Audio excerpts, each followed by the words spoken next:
So hi guys, welcome back to my to videos. तो इस video में दोस्तों डिस्कस करने वाले हैं यहाँ पर कुछ इंपॉर्टेंट कंपनीज को और उनसे रिलेटेड कुछ इंपॉर्टेंट अपडेट्स हैं जिसकी बात करेंगे इस वीडियो में। तो चलिए दोस्तों वीडियो की शुरुआत करते हैं। सबसे पहली कंपनी की बात करते हैं जिसका नाम है एवेन्यू सुपरमार्ट यानी कि डीमार्ट।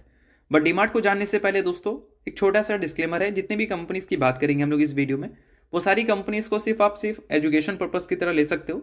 सभी कंपनी से रिलेटेड कुछ ना कुछ अपडेट्स है, इस वजह से हम लोग बात कर रहे हैं। बाकी किसी भी तरह का बाइंग सेल रिकमेंडेशन नहीं है।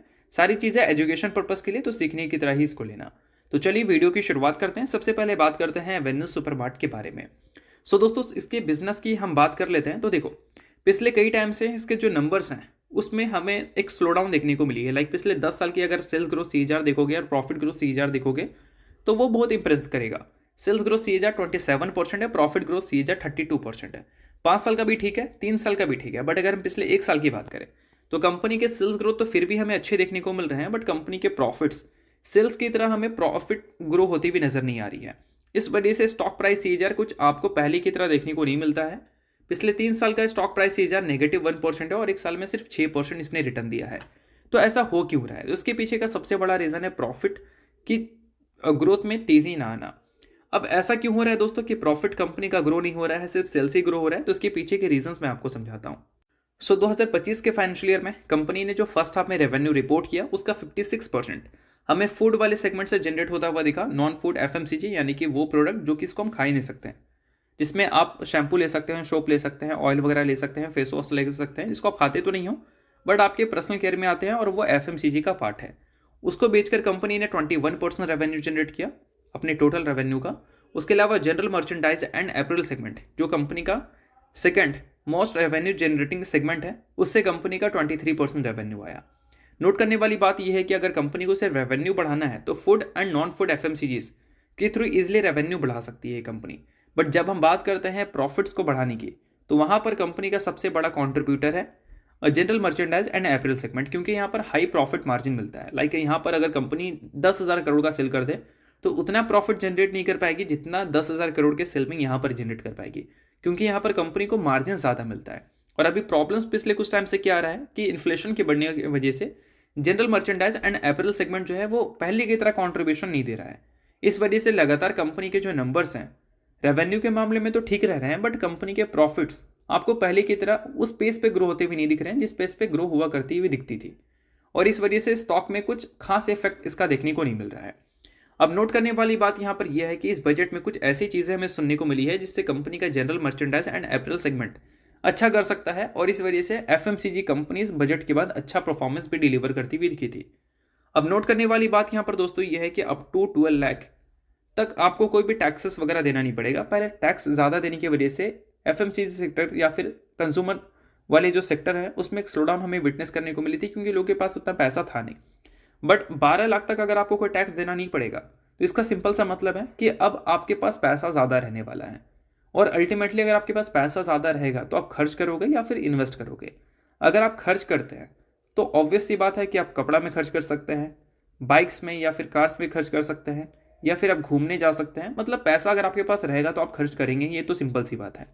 तो इस वजह से उम्मीद है कि FMCG कंपनीज के नंबर जो पहले स्लो हुआ करते थे वो अब थोड़े से पेस पकड़ेंगे, और जनरल मर्चेंडाइज एंड अपैरेल सेगमेंट जो कंपनी को प्रॉफिट पहले ज़्यादा दिया करता था वो उतना प्रॉफिट नहीं दे पा रहा है, क्योंकि वहाँ से उतना रेवेन्यू आ नहीं रहा है।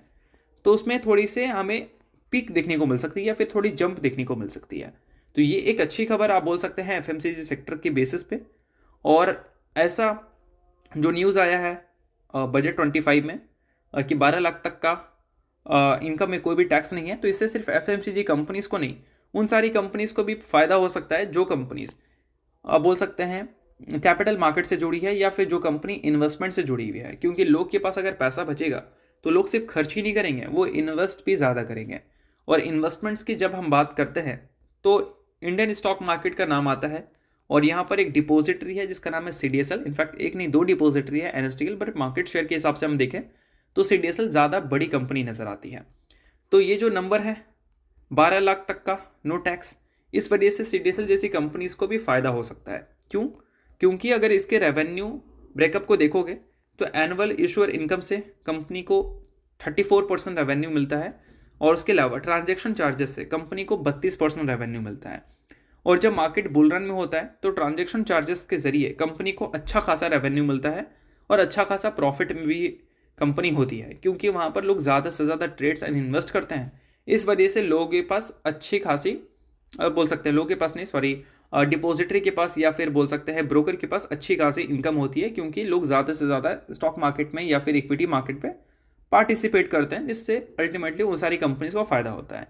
अब देखा जाए तो ये जो खबर है 12 लाख तक का नो टैक्स, इससे CDSL जैसी कंपनीज भी खुश होती हुई नजर आ सकती है और इससे जुड़ी और भी कंपनीज जो है, इनसे जुड़ी नहीं इनफैक्ट कैपिटल मार्केट से जुड़ी और भी कंपनीज जो है वो थोड़ी सी इंप्रेस हो सकती है। और अभी CDSL के करंट प्राइस अर्निंग मल्टीपल्स की हम जब बात करें तो वो अपने पीक से काफ़ी ज़्यादा नीचे गिर चुका है, क्योंकि मार्केट एक बियर फेस में है इस वजह से। बट ऐसा नहीं कि ये पहली बार हुआ है, इससे पहले भी हमें ये चीज़ें होती हुई देखने को मिली है। बट बजट अगर इस बार सही है तो कहीं ना कहीं पहले की तरह प्रॉब्लम्स हमें देखने को मे भी ना मिले, प्रॉब्लम्स थोड़े जल्दी शॉर्ट आउट होते हुए भी देखने को मिल सकते हैं।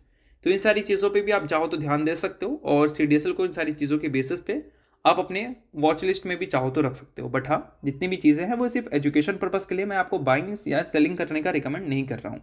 तो चलिए दोस्तों बात करते हैं अगली कंपनी की।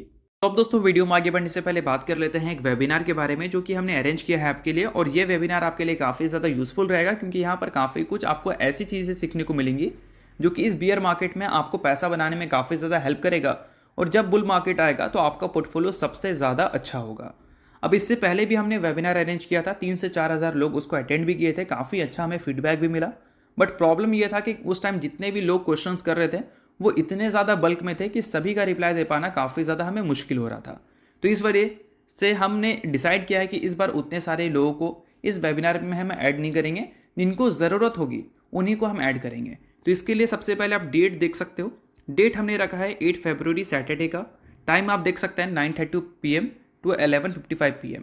और इसका कॉस्ट रहने वाला है 499 का। कॉस्ट हमने इसलिए रखा है क्योंकि इससे पहले बहुत सारे लोग आ गए थे, सभी की रिप्लाई हम नहीं दे पा रहे थे। तो इस बार हम चाहते हैं कि उतने ज़्यादा लोग नहीं आए, जिनको ज़रूरत है उन्हीं की एंट्री हो और जो उनके क्वेरीज़ हैं उनके क्वेरीज़ को हम अच्छी तरह से क्लियर कर पाएँ। और इसके लिए हमने एक सपोर्ट ग्रुप भी रखा है 3 मंथ का। वहाँ पर आपको किसी भी तरह की क्वेरीज अगर होती हैं, मार्केट से रिलेटेड हो या टेक्निकल से रिलेटेड हो, तो डायरेक्टली अपनी क्वेरीज को आप डाल सकते हैं, उसको मैं पर्सनली शॉर्ट आउट करने की कोशिश करूँगा। अब सबसे इंपॉर्टेंट चीज़, इस वेबिनार में आप सीखने क्या वाले हो, तो इसके कंप्लीट डिटेल्स आप यहाँ पर देख सकते हैं। अभी सबसे इंपॉर्टेंट क्या है कि मार्केट में मैक्सिमम लोगों का पोर्टफोलियो 30 से 40% नीचे है। अब इसके पीछे का सबसे बड़ा रीज़न क्या है? रीज़न दोस्तों ये है कि काफ़ी सारे लोगों को पता ही नहीं है कि एक्चुअल में हमें एंट्री स्टॉक में कहाँ लेनी है, तो वो चीज़ मैं आपको समझाऊंगा। उसके अलावा एंट्री कहाँ नहीं लेनी है वो भी मैं आपको समझाऊंगा। और जब मार्केट गिरता है तो आपके पोर्टफोलियो में कम से कम लॉसेस हो, ये कैसे होगा ये भी मैं आपको समझाने की कोशिश करूंगा। उसके अलावा जो फंडामेंटल्स इंपॉर्टेंट चीज़ें होती हैं वो भी मैं आपको समझाने वाला हूँ। और साथ में मार्केट से पैसा कैसे बनाना होता है उसके भी काफ़ी सारे आपको फॉर्मूलाज देखने को मिलते हैं, वो भी मैं आपको सिखाने वाला हूँ। तो ये जो कंप्लीट डिटेल्स यहाँ पर दिख रही हैं, यही सारी डिटेल्स आपको मार्केट में एक सक्सेसफुल इन्वेस्टर और ट्रेडर बनने में हेल्प करती हैं। तो ये सारी चीज़ें अगर आप लेना चाहते हैं इस वेबिनार से, तो लिंक मैंने आपको अपने व्हाट्सएप का दे रखा है डिस्क्रिप्शन में और पिन कमेंट में। लिंक के थ्रू आकर अपनी क्वेरीज आप मुझसे डाल सकते हैं, मैं पर्सनली सारी डिटेल्स आपको वहाँ पर भेज दूंगा, जिसके थ्रू आप इस वेबिनार को ज्वाइन कर सकते हो। तो दोस्तों अगली कंपनी का नाम है IEX यानी कि इंडियन एनर्जी एक्सचेंज। अब पिछले कई टाइम से IEX का जो शेयर है वो काफ़ी ज़्यादा फोकस में है। अब फोकस में रहने का सबसे बड़ा रीज़न है मार्केट कपलिंग। जब भी इस कंपनी में आपको तेज़ी दिखती है, मार्केट कपलिंग के एक न्यूज़ की वजह से स्टॉक ध्वस्त हो जाता है। अभी पिछले कई टाइम से अगर कंपनी के अर्निंग्स की बात करें तो उसमें एक जंप हमें देखने को मिल रही है, बट उसके कंपैरिजन में इसके स्टॉक्स हमें काफ़ी डिफरेंट परफॉर्मेंस डिलीवर करते हुए दिख रहे हैं। लाइक इसके प्राइस अर्निंग मल्टीपल्स में कोई तेज़ी ही नहीं दिख रही। जनरली हमने देखा है कि किसी भी कंपनी का अर्निंग्स जब तेज़ी से ग्रो होता है तो उसके प्राइस अर्निंग मल्टीपल्स में भी तेज़ी देखने को मिल जाती है, क्योंकि लोग वहाँ पर एक्सपेक्टेशन ज़्यादा करते हैं। बट अभी इसके प्राइस अर्निंग मल्टीपल्स की दोस्तों बात करें तो वो लगभग 37.8 का है, जिसको इसकी इंडस्ट्री नहीं, अगर इसके मीडियन पी से भी कंपैरिजन करें तो हमें कम देखने को मिलता है। तो मीडियन पी से कोई भी कंपनी का करंट पी अगर नीचे है तो माना जाता है कि वो कंपनी थोड़ी सी 5 साल में अंडर वैल्यूड नज़र आ रही है। मतलब 5 साल के जो एवरेज वैल्यूशन है उससे भी इसका करंट वैल्यूशन नीचे है, इट मीन्स थोड़ी अंडर वैल्यूड इसको माना जा सकता है। उसके अलावा दोस्तों इसके इंडस्ट्री के प्राइस अर्निंग मल्टीपल्स की बात करें तो वो है 53.3 और करंट पी है सिर्फ 37.8, यानी कि इंडस्ट्री के पी से भी ये कंपनी का पी जो है वो नीचे है। तो कुछ पैरामीटर्स के हिसाब से हम देखें तो ज़रूर ये कंपनी थोड़ी अंडर वैल्यूड हमें नज़र आती है, बट कुछ पैरामीटर्स ऐसे हैं जो कि हमें थोड़े से शॉक करते हैं, और वो पैरामीटर है मार्केट कपलिंग। अब देखो दोस्तों, ये कंपनी 90% से ज़्यादा का मार्केट शेयर ले रखी थी पावर ट्रेडिंग प्लेटफॉर्म की जब हम बात करते हैं, बट मार्केट कपलिंग की वजह से जितनी भी कंपनीज़ हैं इस प्लेटफॉर्म में या फिर पावर ट्रेडिंग प्लेटफॉर्म में, वो सारी कंपनीज इक्वल हो जाती है। तो सभी कंपनीज के पास इक्वल टाइप का हमें मार्केट शेयर आता हुआ दिख सकता है। जो कंपनी मेजोरिटी मार्केट शेयर ले रखी थी वो सारी कंपनीज को मार्केट शेयर में कॉम्प्रोमाइज़ करना पड़ सकता है, और इसी सरदर्द की वजह से जो कंपनी का वैल्यूएशन पहले एक्सपेंसिव हुआ करता था वो अब सस्ता हो चुका है। पहले क्यों कंपनी के पास मार्केट शेयर ज़्यादा था तो एक्सपेक्टेशन भी ज़्यादा थी, बट अब मार्केट शेयर पहले के मुकाबले कम हो सकता है, इसके चांसेस हैं। तो इस वजह से इसके वैल्यूएशंस में भी काफ़ी ह्यूज डिप देखने को मिली है। और अगर करेंटली एफआईएस के प्रेजेंस की बात करें तो पिछले 2 क्वार्टर में उनके स्टेक्स हमें बढ़ते हुए दिखे हैं। इनफैक्ट डीआईएस के स्टेक्स भी बढ़ते हुए देखने को मिले हैं। पब्लिक के स्टेक्स अभी हमें कम होते हुए दिख रहे हैं, बट अभी भी मेजोरिटी शेयर होल्डर जो इस कंपनी के हैं वो पब्लिक ही है। तो ये चीज़ के बारे में भी आपको ध्यान देनी है। तो जो इंपॉर्टेंट चीज़ें थी वो मैंने आपको बता दिया। बाकी आपका इस कंपनी को लेकर क्या व्यू है वो मुझे कॉमेंट में ज़रूर बताना। तो चलिए दोस्तों, डिस्कस करते हैं अगली कंपनी को। नाम है प्रीमियर एनर्जीज लिमिटेड। अब कल के दिन ये कंपनी का शेयर काफ़ी ज़्यादा फोकस में दिख सकता है, क्योंकि रिन्यूएबल एनर्जी सेक्टर में बजट अच्छी खासी बढ़ाई गई है। 53% की ग्रोथ हमें दिखी है बजट में। पिछले साल 17,000 करोड़ का नंबर था, इस बार ये 20,000 करोड़ को क्रॉस कर चुका है। जी, तो इस वजह से next trading day renewable companies आपको फोकस में दिख सकती है। अब देखो, रिन्यूएबल सेक्टर में जो बजट एलोकेट किया गया है वो 26,549 करोड़ का है। तो जितनी भी रिन्यूएबल कंपनीज हैं उनको पहले के कंपैरिजन में ज़्यादा कामकाज मिलती हुई दिख सकती है, जिसमें प्रीमियर एनर्जी जैसी कंपनीज जो कि बोल सकते हैं सोलर सेल्स सोलर पैनल्स की मैन्युफैक्चरर है और बहुत बड़ी कंपनी है, उसको भी ज़्यादा कामकाज मिल सकता है। बट दोस्तों, कल के दिन ये कंपनी में आपको अर्निंग्स की न्यूज़ सुनने को मिलेगी, क्योंकि कल इसके अर्निंग्स हमें देखने को मिलेंगे। अब पिछले क्वार्टर में इसके जो रेवेन्यू थे वो हमें क्यू एन क्यू बेसिस पे कम दिखे थे, but year on year basis पे अच्छे थे।